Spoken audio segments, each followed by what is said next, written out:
गांव के मशहूर ठाकुर साहब के बेटे अर्जुन की शादी शहर की पढ़ी लिखी, संस्कारी और खूबसूरत लड़की सुनैना से हो गई।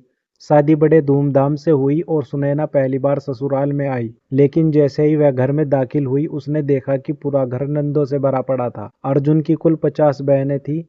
सुनैना यह देखकर हक्की बक्की रह गई। पहले ही दिन सबसे बड़ी ननंद सरस्वती ने कहा, बहू, हमारे घर में नवी बहू का स्वागत तब पूरा होता है जब वह सभी बहनों को उनके मनपसंद पकवान बनाकर खिलाए। सुनैना को कुछ समझ नहीं आया, पर उसने हिम्मत नहीं हारी। वह रसोई में चली गई, लेकिन मुश्किल यह थी कि हर ननंद को अलग अलग व्यंजन पसंद था। किसी को कढ़ी चावल चाहिए था, कोई पूड़ी सब्जी खाने के मूड में थी, कोई मिठाई चाहती थी, कोई कोफ्ते तो कोई पनीर। सुनैना ने हिम्मत करके पूरा खाना बनाया, लेकिन जैसे ही उसने खाना परोसा, नंदों ने नई फरमाइश रख दी। बहू, ये तो अच्छा बना है, लेकिन हमारी दीदी जैसा स्वाद नहीं आया। सुनैना समझ गई कि यह उसकी परीक्षा है। अगले दिन वह गांव की सबसे बुजुर्ग महिला यानी ठाकुर साहब की माँ के पास गई और उसने पुराने जमाने की रेसिपी सीख ली। फिर उसने वही पारंपरिक तरीके से खाना बनाया और इस बार सारी नंदे उंगलियां चाटती रह गई। खाने की परीक्षा पास करने के बाद अगला इम्तिहान था सारे घर की सफाई। ननदों ने मिलकर यह तय किया कि नई बहू को पूरे घर को चमकाना होगा, लेकिन सुनैना ने अपनी समझदारी से काम लिया। उसने घर के कामों को अलग अलग नंदों में बांट दिया